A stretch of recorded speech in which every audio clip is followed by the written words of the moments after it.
Appamada's programs and facilities are supported through your generosity. Your support really does make a huge difference. You'll find a link for contributions on the website at appamada.org/contribute. Thank you so much.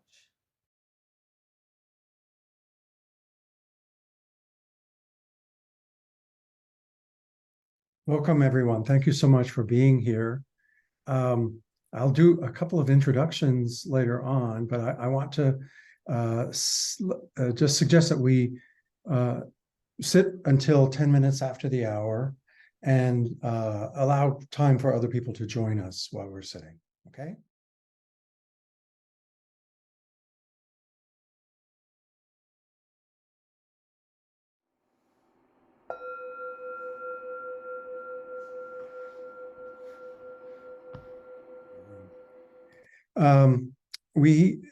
John Cooley has joined us, and he, I'll just say briefly, he lives in Austin now, but I call him a citizen of the world.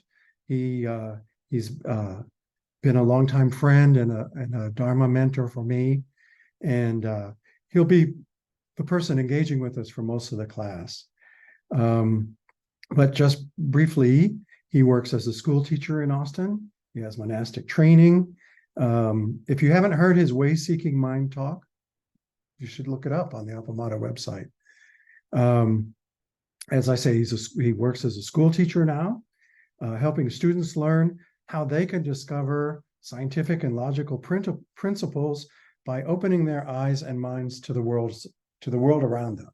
I love hearing about its teaching methods. John, just so that you get an idea, I want to actually call on people. And what I want to do is call on people by their first name. And if you would, respond, turn off mute on your computer, and you might want to do that now. And just briefly say your full name and where you are located, because I think there are only 2 people in the Austin area connected today. So Nancy, would you go first? I'm Nancy Lei. I'm in Mishawaka, Indiana. Thank you, Nancy. And Pam? I'm Pam Suggs. I am in Thousand Oaks, California. Thank you. Ahsoka? Hi, I'm Ahsoka, and I'm in Scotland. Thank you. And Elizabeth?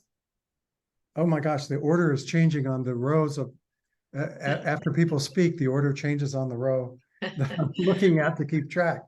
So, Elizabeth. I'm Elizabeth Sublette, and I'm in Austin. Thank you. Becky? My name is Becky, and I live in Vancouver, British Columbia, in Canada. Thank you. Ed? Hi, I'm Ed Satchis. I'm on the island of Kauai in the state of Hawaii. Thank you. Francis?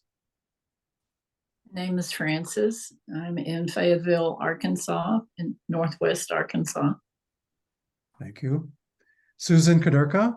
Or Susan, you say your last name. Susan Kadurka. John, we know each other. I'm in Austin, Texas. Thank you. And Claudine? I'm Claudine Booth, and I live in Switzerland. Thank you. And Lisa Kuntz, where are you? Hi, I'm Lisa Kuntz, and I live in Portland, Oregon, formerly from Austin, where I started practicing at Appamada. Shelley? I am Shelley Winton. I'm in Edmonton, Alberta, Canada. And inevitably, I've forgotten somebody in this shifting list. Anyone else who did not get a chance to speak? No. Nelly, thank you. There you are.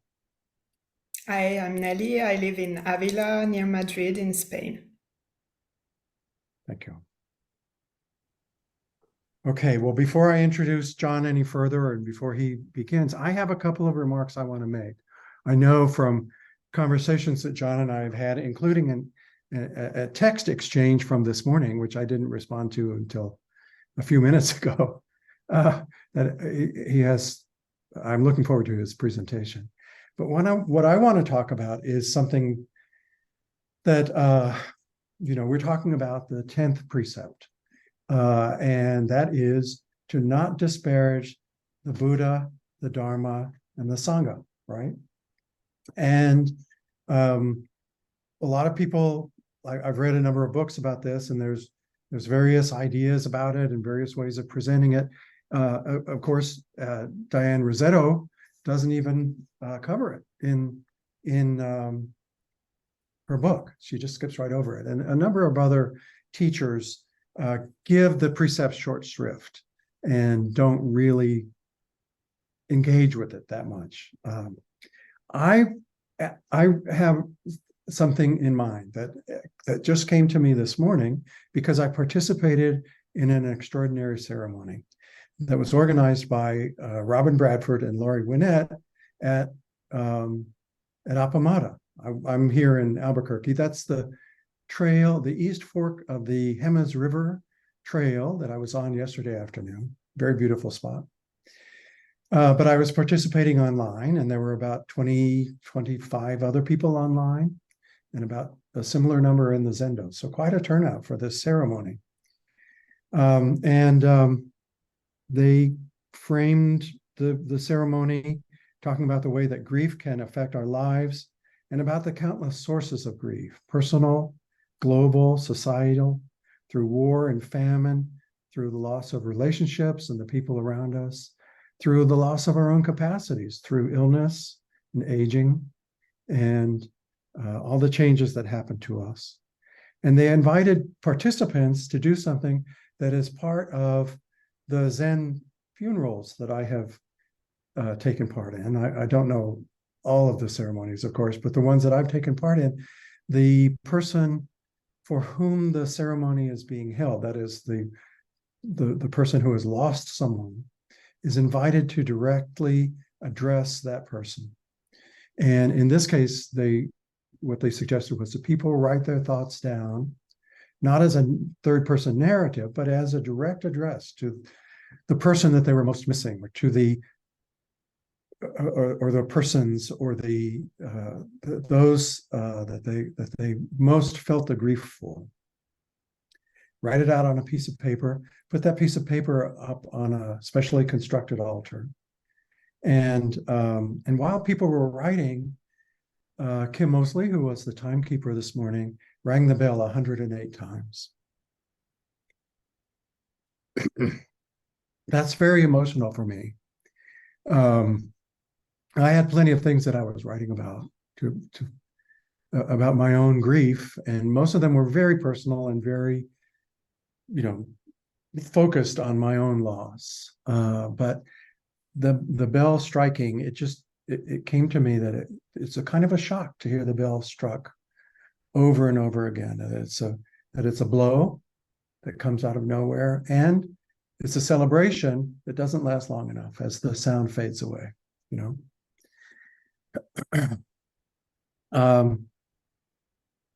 Many people then came up to the altar and read or spoke what they had written or more about their losses. Some spoke to war and of course, the presence of war in Gaza and Israel now, and in Ukraine and other places.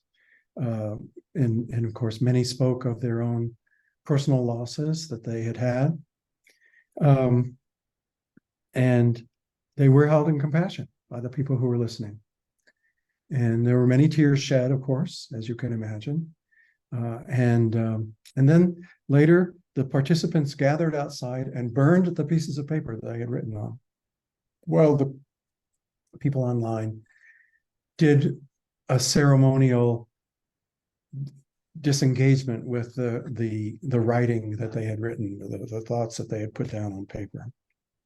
And there was chanting and bowing from the traditional chant book. And again, what mattered was the connection among the people who were there, and the people, what they were sharing and what they were the way that they had cracked open and let things out that they'd been holding for so long. And what I want to say is that I was reminded of the story of Kisa Gotami, which I think is, at least for me, the most moving of all the Buddhist stories. And I have a feeling that the story of Kisa Gotami was in fact a folktale in the culture that got folded into Buddhist literature. I have no reason to think that, except it's just a surmise that I had.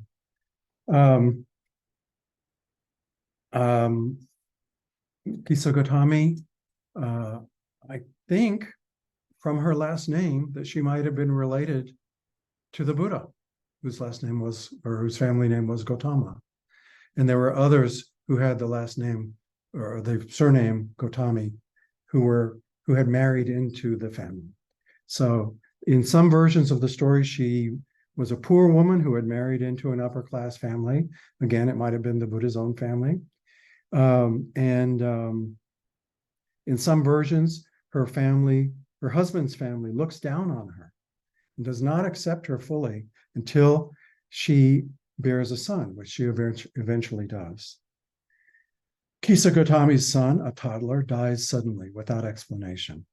She's grief-stricken and snatches up his body and runs to the neighbor's houses, seeking someone that can help revive him. And this becomes more futile and as her grief and fear deepen, she doubles down and she continues doing it. In some versions of the story, the people she meets mock her and say, "Get over it. Everybody dies. You're nothing special. Get over it."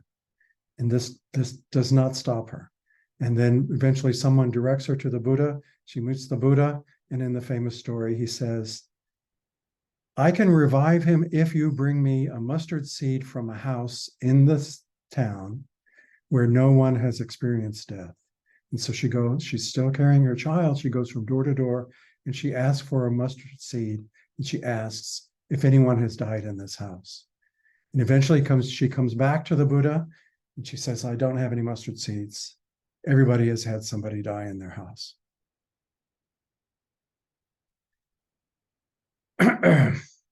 To me, this is the Buddha fully coming into his teaching role. He leads Kisa Gotami to connect in grief with the grief woven into the lives of every single person she knows. To me, this is the beginning of the Dharma, not as abstract ideas about interconnectedness and constant change, but written into the fabric of the life we share with every living being. The Dharma is that we get sick and age and die. Worse, the Dharma that we cannot protect those we love.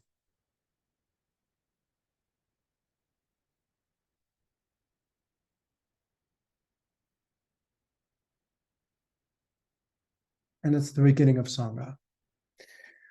We are united in this grief.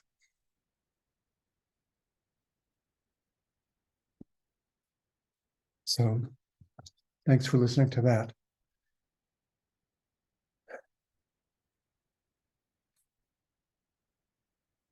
Ron, welcome. Thank you so much for being willing to connect with us today and to help us engage with this precept. Yeah, thank you for the heartfelt introduction. I was thinking of you all this morning, though I was not able to make it to the ceremony. So it's heartening to hear that it was everything I suspected it would be. Hello, everybody. It's so nice to see a handful of faces of Lisa, long time no see, of some folks that I'm familiar with and haven't seen in a while, and plenty of new faces as well. So I'm really glad to have this opportunity to speak to everyone. Technical matter quickly, I might want to be sharing my screen. I don't know, do I have power? If I don't have power to do that, if that could be extended. Joel, thank you for asking me to come and talk about this 10th precept. which for me is a doozy. And one of all of them that I've probably, until I was asked to come say a few words about it today, have probably given the least sort of concrete time to thinking about, and hardly noticed that was the case. It's a way that it kind of feels like a bit of a just sort of throwaway coda to the end of all these other much more tangible and straightforward precepts. So I've personally come to learn a lot in the process, and I hope some of the things I have to say will set some of you on a similar path to develop a relationship to this precept as well. So why don't I'll just share my screen here and we can take a look at the precept. So I've put a few versions of it here at the top of the page. After a quote from Susuki Roshi that I think is going to set the tone for where I'm trying to take this conversation, which is Susuki Roshi says, Buddhism starts from these 3 refuges and ends with these 3 refuges. So today we're really kind of focusing on the end, and to do that, we're going to be reaching back to the beginning. The version of this precept that I'm most familiar with is the first one here. I vow not to disparage the 3 treasures. I vow not to disparage the 3 treasures. And here I've put with it a verse that is read during the full moon ceremony, which is a monthly traditional precept ceremony where the Sangha gathers to reaffirm their commitment to the precepts. And Dogen has these wonderful sort of, characteristically mysterious capping phrases that he gives with each precept. And this one has always just touched me deeply. It says, I vow not to disparage the 3 treasures. To expound the Dharma with this body is foremost. The virtue returns to the ocean of reality. It is unfathomable. We just accept it with respect and gratitude. The Los Angeles Zen Center translates it 10th, not speaking ill of the 3 treasures. I suspect this is a more literal translation, and one that I'm not able to do as much with. If anyone understands, let me know. Expounding the Dharma with the body is a harbor and a fish pool. The virtues return to the ocean of reality. You should not comment on them. Just hold them and serve them. And finally, this is from the Zen Mountain Center in upstate New York. Experience the intimacy of things. Do not defile the 3 treasures. So as Joel said, and as I'm sure some of you have noticed, this precept is just not in Rosetto's book.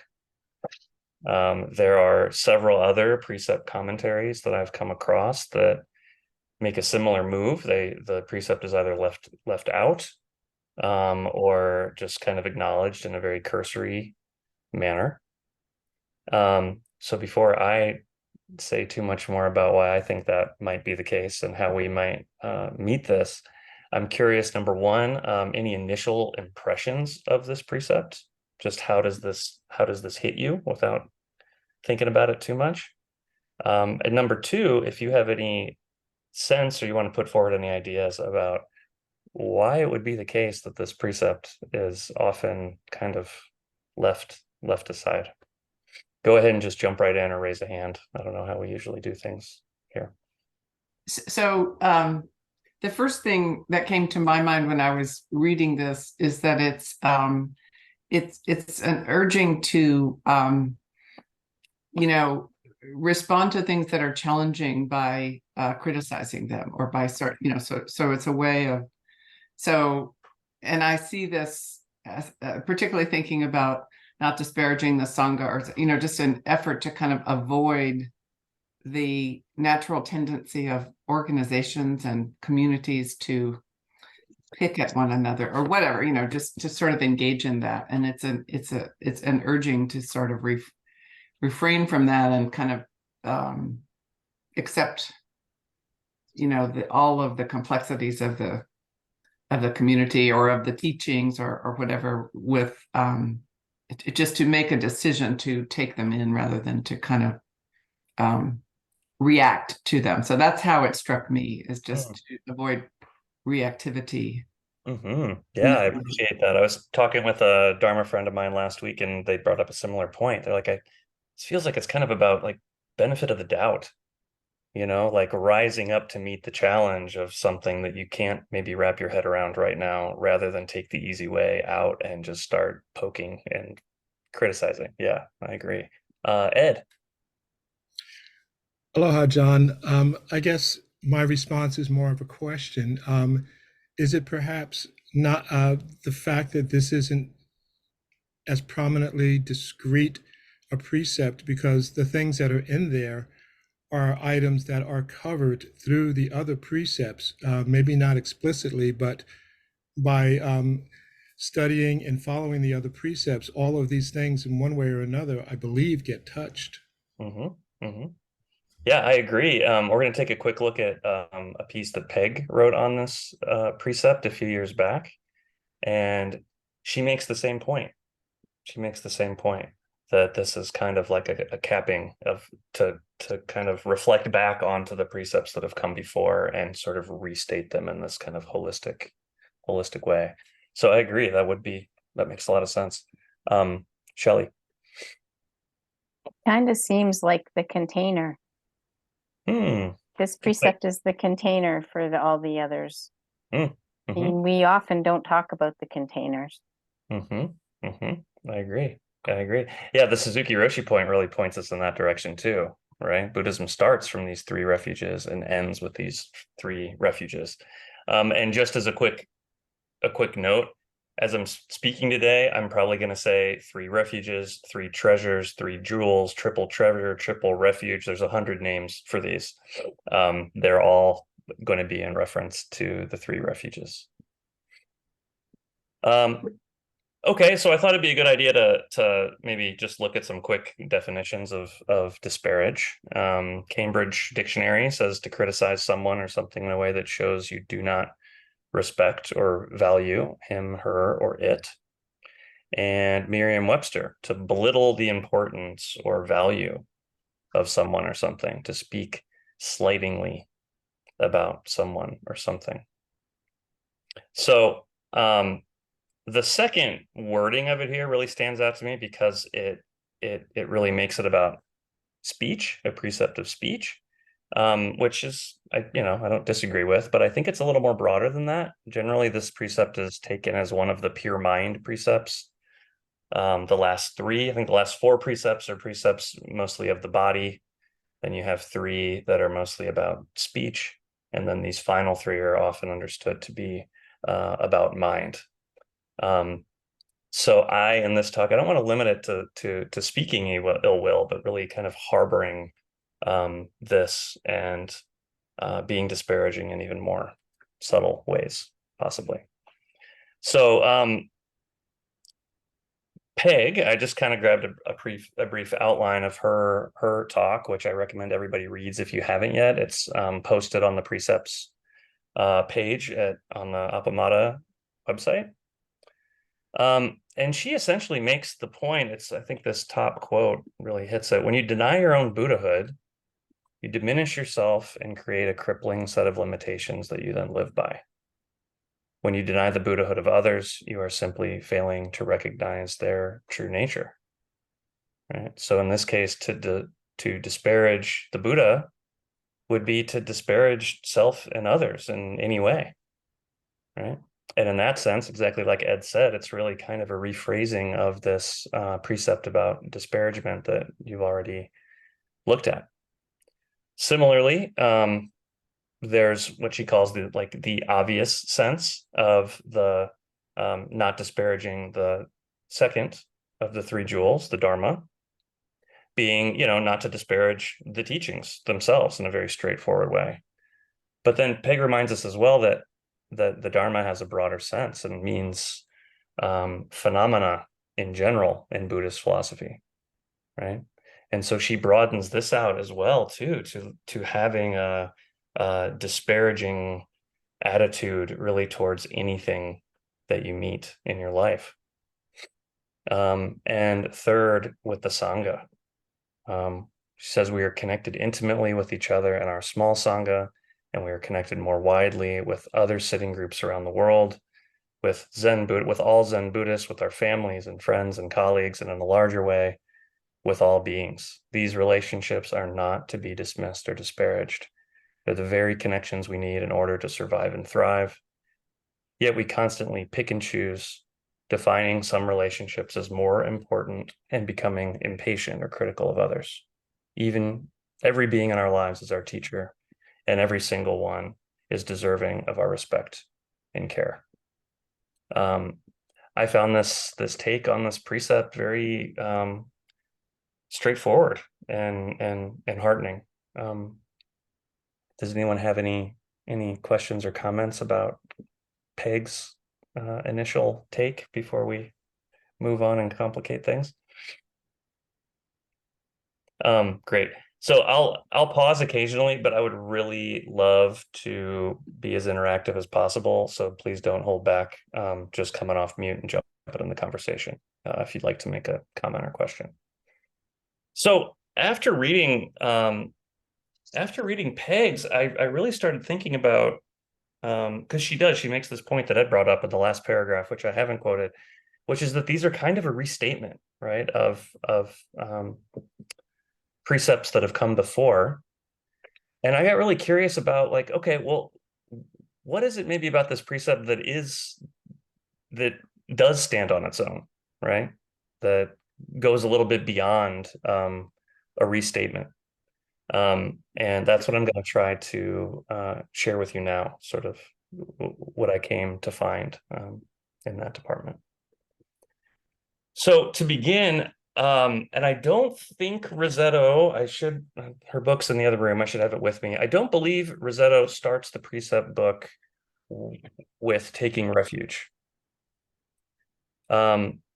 The first 3 precepts of the 16 Bodhisattva precepts traditionally are to take refuge in the Buddha, the Dharma, and the Sangha. And during our precept ceremony, for those of you who choose to possibly sow and go forward with that, the ceremony begins with refuges. Right? You take your refuges before you take the precepts. And so this is a quote from Reb Anderson.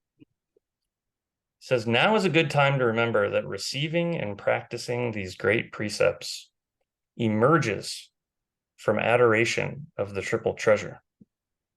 The 3 refuge are the foundation of precept practice and all Bodhisattva vows. Not disparaging the triple treasure is at the heart of the practice of Bodhisattvas who live for the welfare of others." Susuki Roshi, likewise, let me change my screen share here, also discusses this in a talk that he gave. So Susuki Roshi is commenting on a work called Shushogi that is a kind of a collection of Dogen's essential teachings. And Dogen says, we should revere the 3 treasures and make offerings to them. Veneration of the Buddha, the Dharma, and the Sangha is in accordance with the precept handed down from the Buddha in India and transmitted through the ancestors in China. He goes on to say, to take refuge in the triple treasure, it is necessary to have pure faith. Pure faith includes our mental, physical, and verbal effort. It is not enough just to think something or say something superficial to have faith. Pure faith means not just faith in something, but real action. For pure faith, it is necessary to have real practice. So I think part of if I have a thesis here, something that I was thinking about as I was preparing was, I wonder how much of a coincidence it is that this precept is often not spoken of, when at the heart of it, there seems to be something really important about ideas of faith and devotion and adoration, right? Three things that I think a lot of us associate with religion, but not in a necessarily positive light. How do we think about faith in Buddhism? How often do we talk about faith in our Zen practice? To me,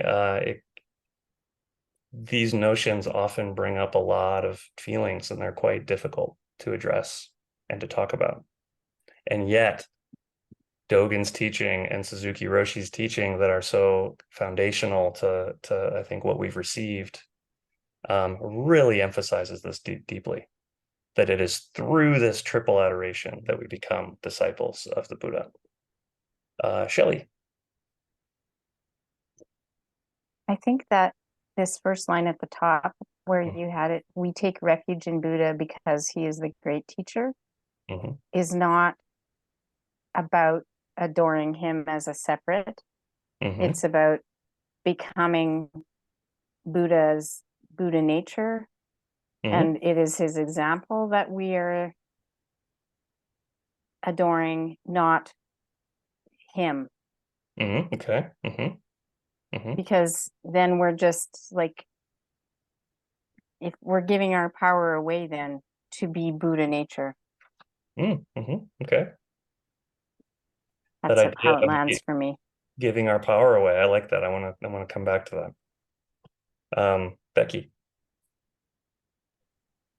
One of the reasons I have found Buddhism and being Bodhisattva something that is an absolute fit for me is that as I explored spiritually through very many places in my youth, one of the things I never understood was how people could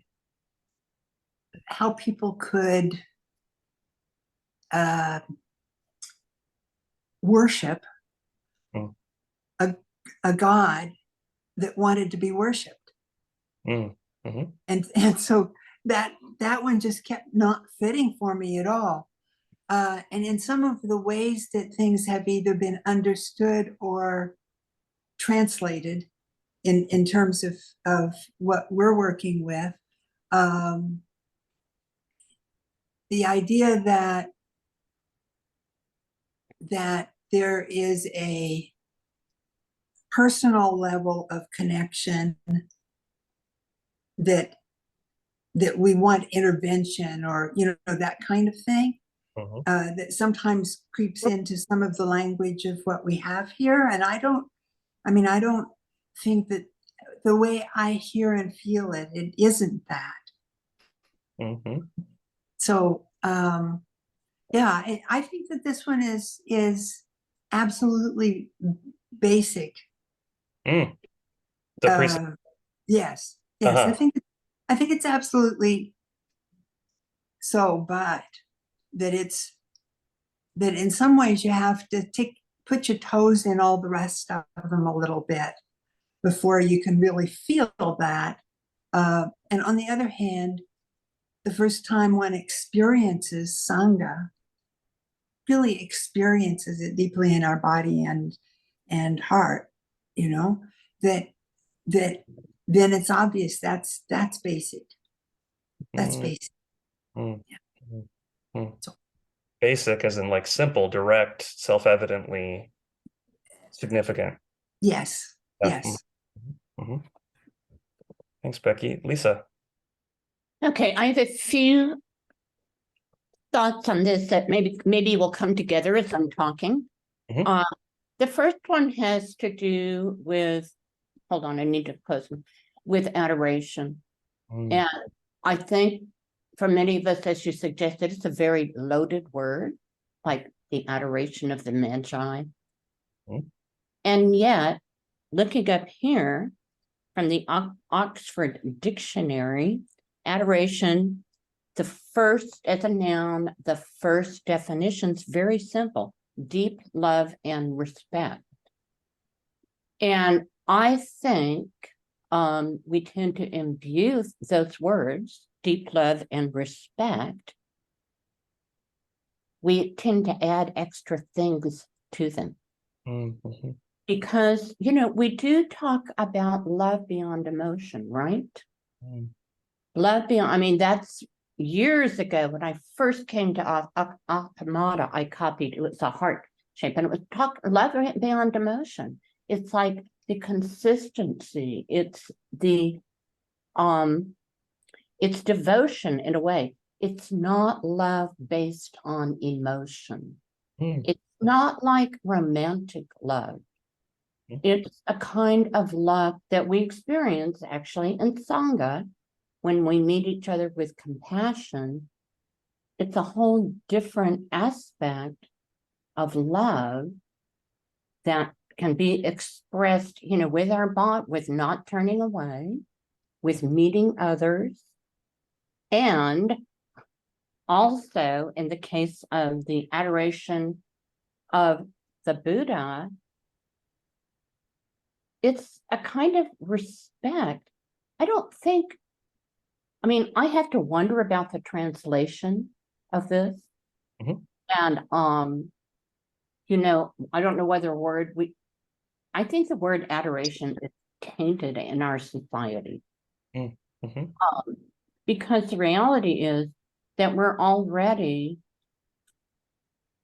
not exactly setting the Buddha apart, but we are, because we name the Buddha. We wish to be, you know, embodied the ways of the Buddha. And that takes us to a whole nother level of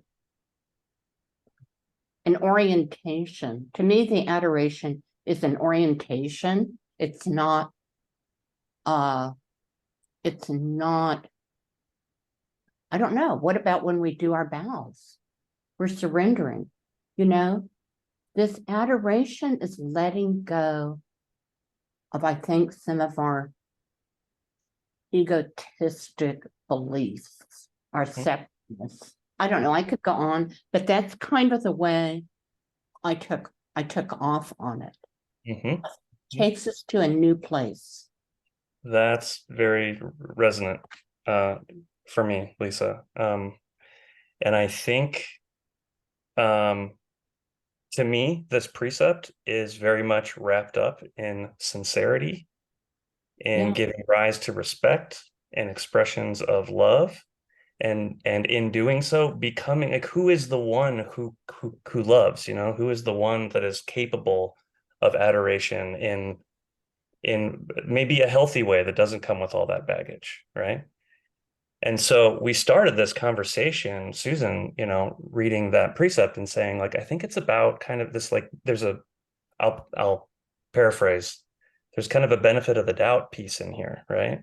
Like a relinquishment of a certain nitpicking or criticizing on the basis of our own views. I think that's important. And I think it's going to be important to the conversation we're about to have here, because when you look at the teachings on this precept, there's a lot of these kind of, call them loaded words or concepts that we might not feel as comfortable with in the domain of faith and adoration and devotion and these kind of things. So my request is, like, let's just for the next 45 minutes, like, see if we can find a way into, like, a way of being that this might be kind of trying to point us in the direction of. Lisa, I think here these paragraphs might get a little bit to the flavor of what you're saying. Susuki Roshi says, we say adoration, but just to adore Buddha is like a dream. It means nothing. Adoration should follow some actual practice or guidance. There needs to be activity. There needs to be a way of responding that is expressive of that adoration. So let's, okay.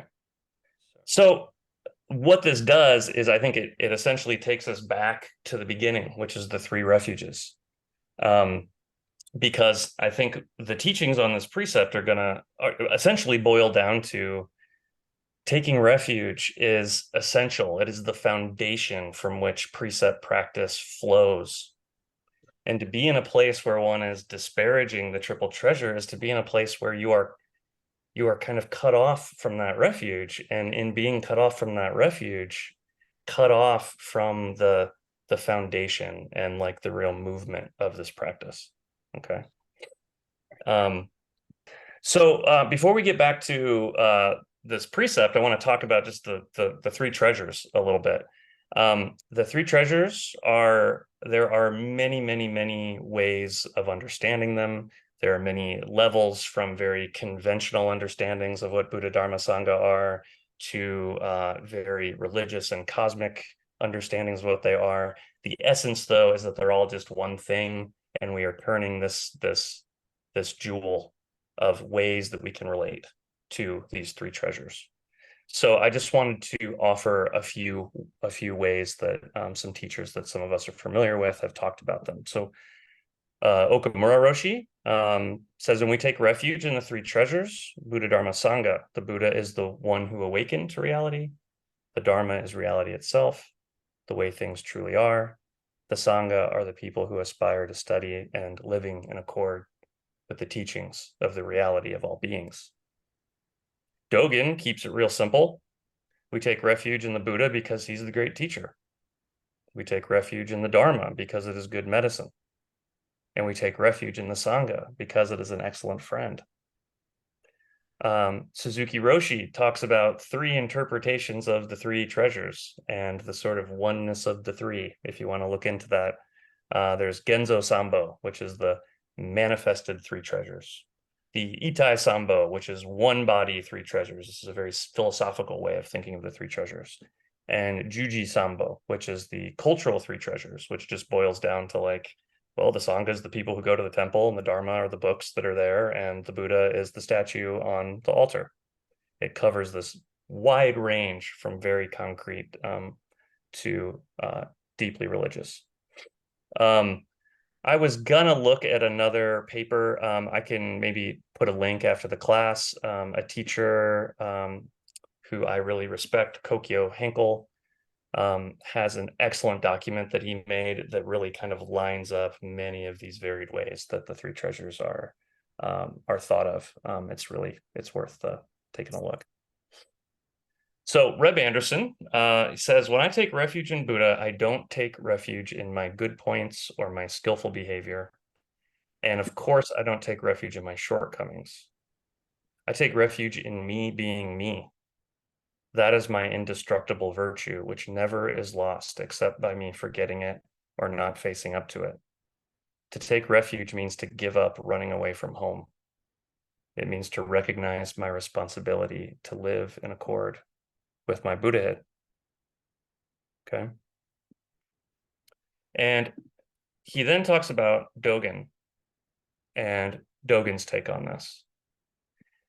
And he says, Dogen taught that the triple treasure is unfathomable. And he encourages us to receive it with the utmost devotion and respect.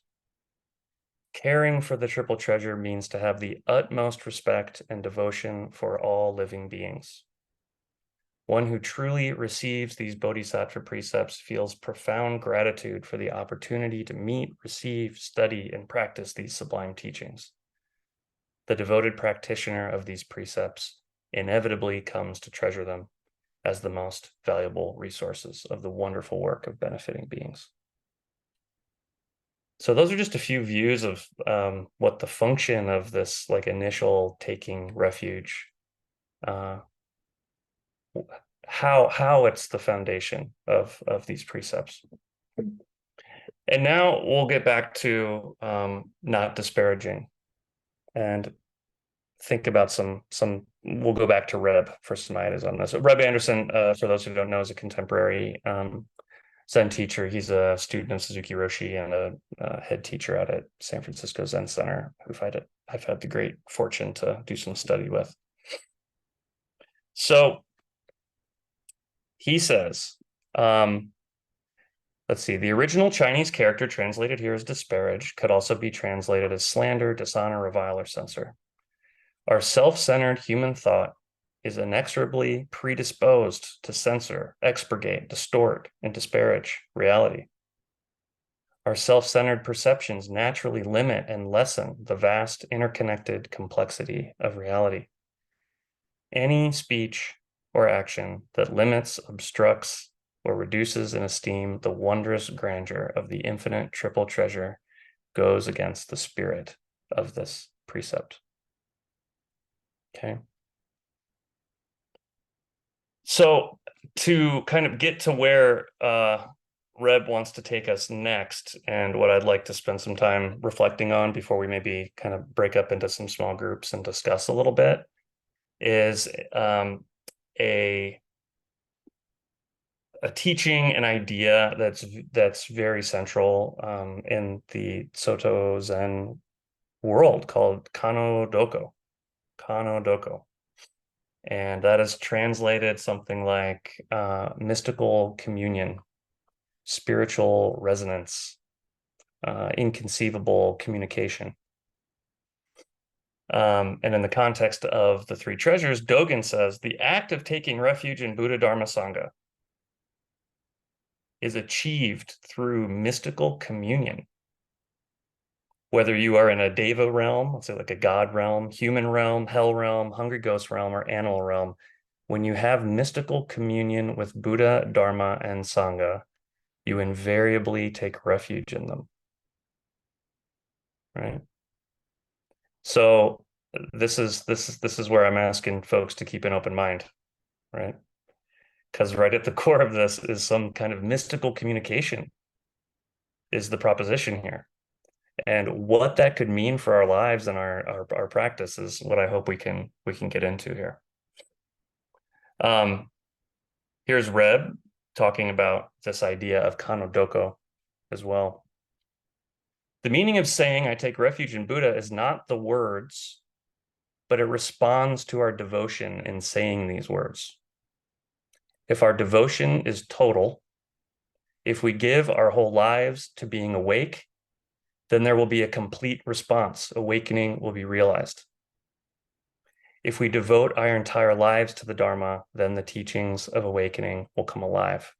And if we dedicate our whole being to the Sangha, the community of all beings, then the community will appear in this world. This is the meaning of the jewel mirror awareness. It clearly reflects our devotion, whether our efforts are partial or total. In this realm, we get back exactly what we give. When we hold back from awakening, it may seem that awakening holds back from us, even as reflection on our holding back is spiritual communion. The song of the jewel mirror awareness, this is something we chant at Appamada, also says that, quote, appeal and response come up together. In the realm of this intimate communion, we don't appeal now and get a response later. Past and future are cut off, which means they're completely present. So to summarize the teaching of Kano Doko as I understand it, and it's really pervasive once you start to notice it,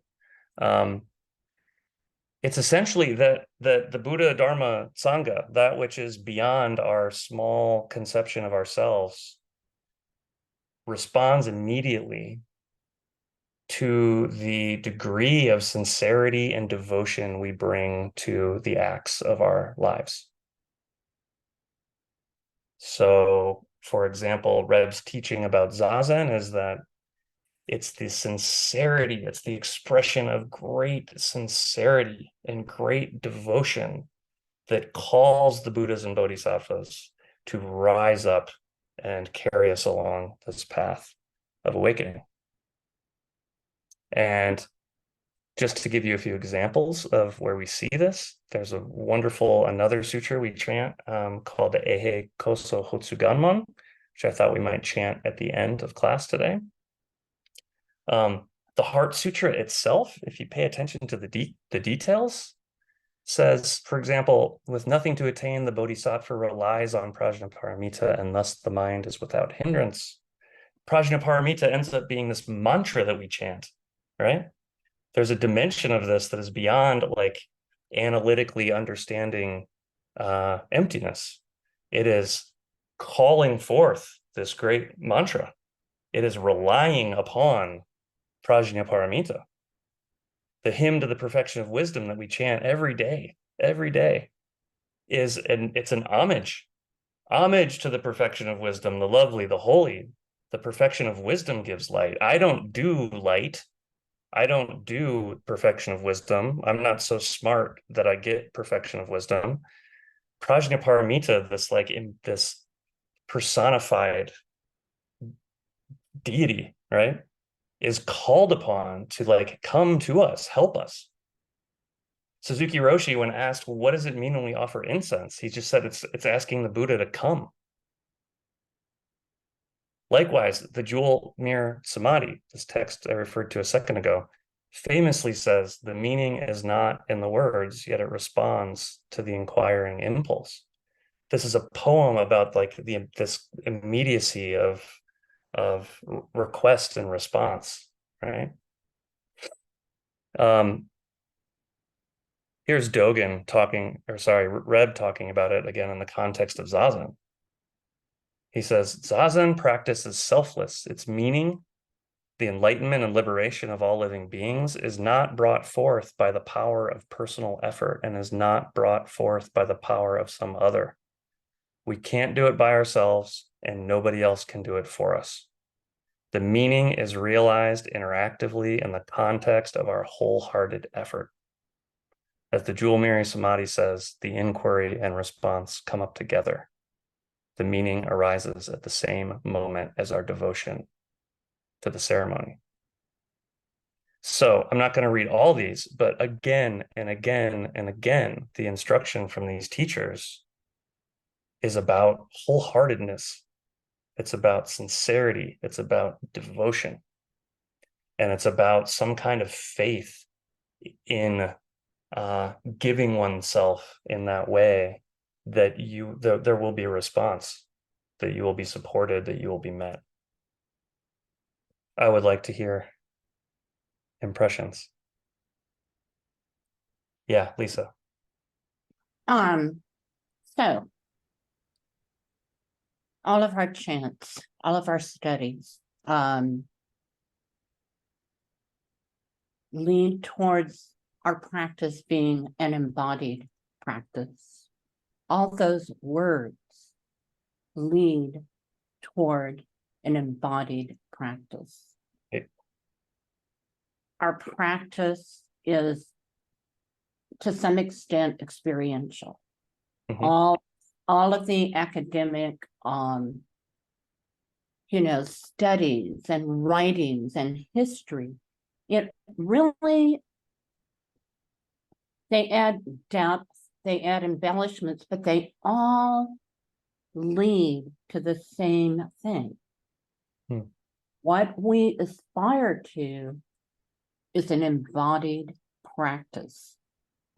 And if you took away a lot of these words like devotion, adoration, and commitment,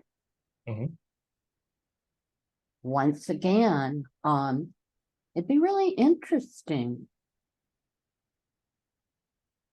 Would it be possible to study and observe people who, in an embodied way, expressed all of the principles of the precepts and Buddhism without those words, without having, let me see, I don't know if I'm explaining myself well, but it's what the words point to.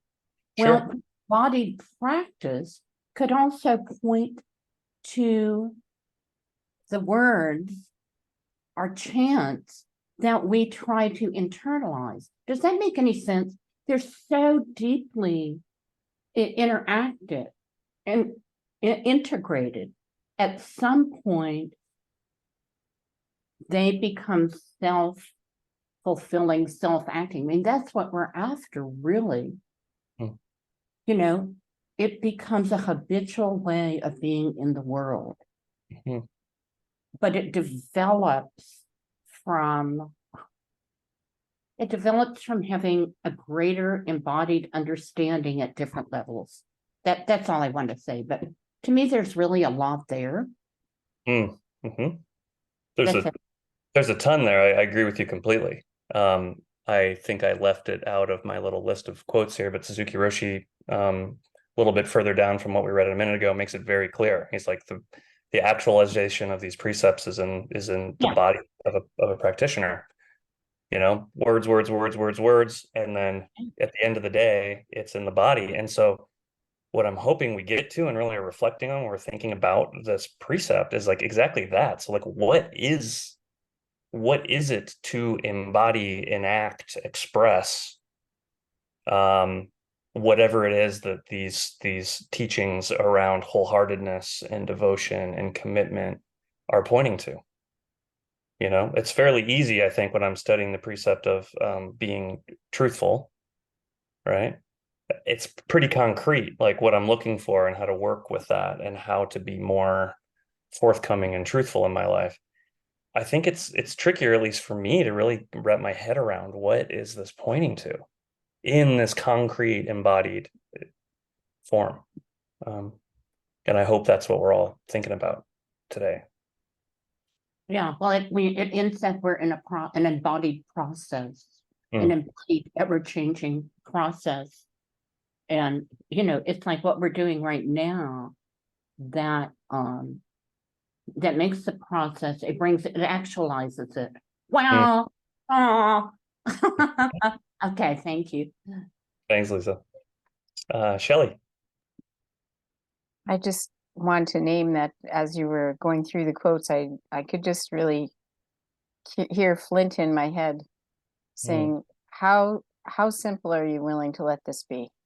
And I think what you're talking about is really having, at first we do the practice and then the practice comes through us. We aren't doing it. So I guess, you know, if there's a claim or a request here, it's that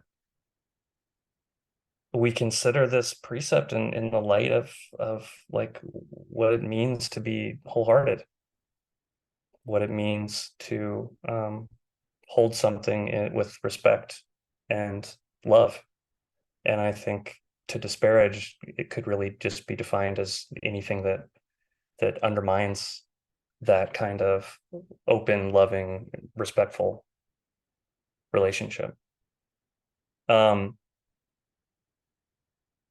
So I have put together a couple prompts, little writing prompts. I thought what we might do is we're getting a little low. We end at 2:30. Yeah. We're getting a little low on time. I thought we would think on and write on these a little bit and then get into small groups, but I think it might be good if we all just took maybe 10 minutes to just do some reflective writing and then come back and discuss and do some sharing. So I put forth a couple passages with some questions that you can please take as recommendations.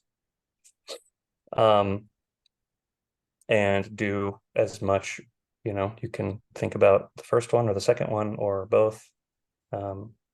These are just some ideas for reflection.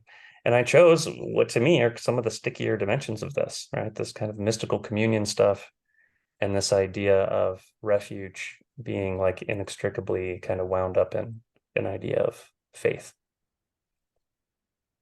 So it's 2:13 now. Let's come back in about 10 minutes. And I look forward to hearing what you have to say. And I'll be here too if anybody wants to converse via chat.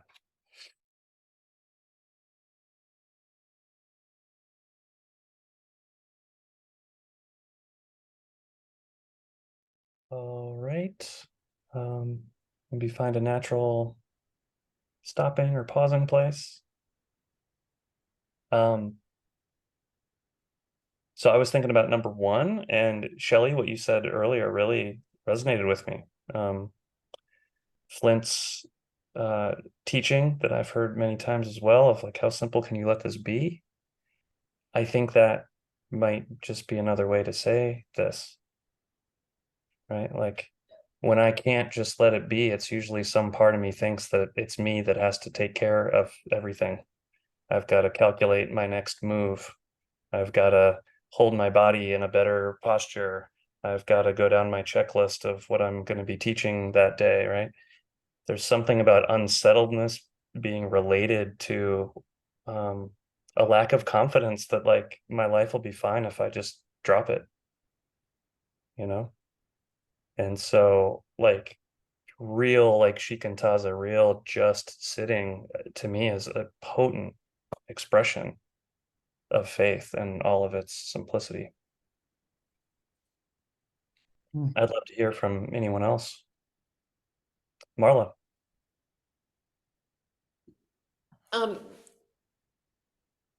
So devotion to something doesn't mean the same thing to me as being devoted to it. For example, in Peg's writing, and this is the thing about it that just grabbed me by the throat because I had never thought about this precept in this way before. She said that to disparage the three treasures is to disparage yourself. And to me, I thought about the parallel in pop psychology, where, you know, it's the old, well, you can't love someone else until you can't love someone else until you love yourself. You know? And to have devotion to yourself is not some weird or egotistical thing necessarily. It's to be devoted to yourself because you're Buddha. I love myself and I honor myself because I am Buddha. And this is the action of faith and devotion. This is the triple treasure. This is the embodied thing. This is it coming alive. Yeah, and as you really like just let yourself fall into that kind of devotion, as you put it, to like say self as Buddha as a starting place, as I'm trying to take better care, as I'm trying to more fully express this love and become sensitive to the causes and conditions that I'm working in and that are affecting my life. And it really then unfolds to the Dharma of phenomena and to the people around me that is my Sangha. And those three treasures kind of start to collapse on themselves and their interrelatedness, you know, that can just come right from like taking care of this, taking care of this. Thank you. Susan. So I really love the phrase mystical communion, but I've been thinking throughout this about language and about the inadequacy in a way of language, you know, that we're all getting tripped up. I mean, we all do this, not just in this venue, but getting tripped up on language and kind of the meaning that's attached to certain words, and it really is sort of a yearning towards or a kind of reaching towards something that there aren't really any words for, you know. So I guess my feeling about this whole discussion is that I'm just really aware of the limitations of language to you know, but I sort of love the effort, you know. I love, I mean, it feels like a very necessary, it's a wholly inadequate but also very necessary effort of sort of trying to put form or trying to you know, kind of assemble some sort of meaning around something that is really so mysterious and ineffable. So anyway, I don't know if that's a very direct answer to the question, but that's what I totally. I love it. Yeah, and I think again, I think what these teachings are about in kind of a functional sense is like so many of the Zen teachings are about just what you said, obviously, right? Like everything has a certain way it presents, and then it has this ineffable depth. And we are living our lives in, Dogen has a metaphor he uses at some point of like striding across the bottom of the ocean. Like your head is above and you can see what's going on, but like you are being moved and affected by all this stuff underneath the surface. And so like, how do we fully like acknowledge and move forward on the basis of this like radical, like beyond comprehensivness of things? And I feel like these teachings are one way that this tradition kind of tries to get to that. So I really appreciate that. Thank you. Denise. In these 10 minutes, I was letting the sentence, just ring the bell with your whole heart out into the great whatever it is. I just love this sentence. And in a way, it's a bit, when before we mentioned the how simple can we let it be? And that's, for me, one of the answers. Just, there's a bell, just take up the stick and ring the bell. Yep. And a sound will come and the sound will go away, and just show up. And I don't know, but it really, this sentence opened up something in me. Wonderful. Wonderful. Yeah. Yeah, and that sound will come back and touch you. It's such a concrete metaphor for this kind of giving and receiving that happens. And a personal note, I love monastic practice. I feel so grateful to have gotten to practice in really formal settings. And part of the beauty of it is that like the whole operation of monastic life is that. Just ring the bell with your whole heart into the great whatever it is. When it's time to go to the Zendo, we go to the Zendo. Totally. When it's time to bow, we bow just only and fully. And I think the reason that that's the practice is tied up in this wholeheartedness, this directness, just giving yourself to whatever you're doing. I'm glad that touched you. That's my favorite line on this page too.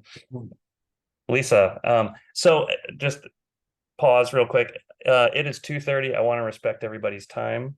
I also want to hear from Lisa. So I would say if y'all want to, we can end now, and I'd be happy to hang out for another 5 or 10 minutes with anybody who wants to chat or has some questions or comments. But I would like to, in the name of just honoring the boundaries of time, thank everybody right now for letting me come and do my best to try to express a little something about this precept. And if you need to go, please do. And if you ever want to talk in the future, my email is not hard to find. And those of you that want to stay, let's hang out. So I don't have to speak, actually. It's You relative. don't have to, but I'd love I like when you say things. Well, I'll just make it. I'm not good at keeping it simple. Yeah, me But neither. like Susan, I think it's like what really spoke to me was the mystical and I've forgotten what it was, and the spiritual aspect, what I would call the numinous aspect, because I've had, over my lifetime, I've had experiences that just really stuck with me. When I was growing up in Taiwan, there were many temples that may have been Buddhist temples, they may have been Shinto. The temples had a tremendous effect on me. I mean, I just felt it in my gut. When I visited South Korea 40 years ago, one thing that happened was my daughter and I were visiting a temple, and a robed monk, came out of a part of the temple. I think there might have been a bell, probably the wooden bells involved. And he glided, floated purposefully and mindfully across this raised walkway to another part of the temple. And I mean, even talking about it, my heart just kind of stopped. It was so real. When I described it to Flint once, he said, yes, she knew it was true. But I was far away from this monk, and yet he exuded some kind of presence that truly moved me. There's others. Those experiences stick with me. I visited Father Damien's church in Kalapapa. And even though I didn't know a lot about Father Damien at the time, I felt an experience of awe. Okay, so the way that connects to devotion and faith is, for me, it's so much working backwards. It's like, what is this? You've ever read The Hunger Artist years ago, Kafka's story? Yeah. Always looking. And that's how practices felt to me, I was always had this hunger, horrible, insatiable hunger for something, but I didn't know what I wanted to eat. That makes sense? And eating was practice. But all those experiences, I write better than but all those experiences, these numerous experiences, it's led to, oh, and this is what I want. And it's where all these teachings point to. That's Thank you, Lisa. Thank you, Lisa. Yeah, I lived at a Tibetan temple for about a year and practiced pretty seriously there. And their tradition's amazing because you come in and it's you got to do the devotion thing first. I had to do 100,000 prostrations while saying the 3 refuges before they'd even like have a conversation with me. And it was like one of the greatest experiences of my life, to like beyond any idea of mine about what I should be doing, to just be like literally throwing my body at my highest aspiration, utterly transformative. And to this day, when the going gets tough, I do 108 prostrations, no matter what my head thinks about it. And to me, that's like a very concrete expression of devotion, which if you read more into these texts I quoted, really it doesn't become mysterious. They're like, what do we mean? Bowing, making offerings to the altar, chanting sutras, sitting zazen, doing this when everyone else does this in the Zendo, but doing it like your life depends on it, because it does. Okay, well, I'm so thankful, Joel and John, that you brought this up, because it is so deeply important. I mean, I have really been moved and inspired by the conversations today. Oh, thank you. I have too. And I think, to use that word numinous, like when I was really reflecting on like, okay, so what does this precept bring that isn't only kind of a recapitulation of what's come before? And to me, it does bring into the table this kind of like numinous, beyond understanding dimension. So maybe we can end with, I'll just read the precept one more time with Dogen's little capping phrase that I find so moving, and we can call it a day. But I'd love to continue. If anybody wants to have a little Dharma friend meeting in the future, let me know. All right, so here we go. I vow not to disparage the 3 treasures. To expound the Dharma with this body is foremost. The virtue returns to the ocean of reality. It is unfathomable. We just accept it with respect and gratitude. And respect and gratitude to you.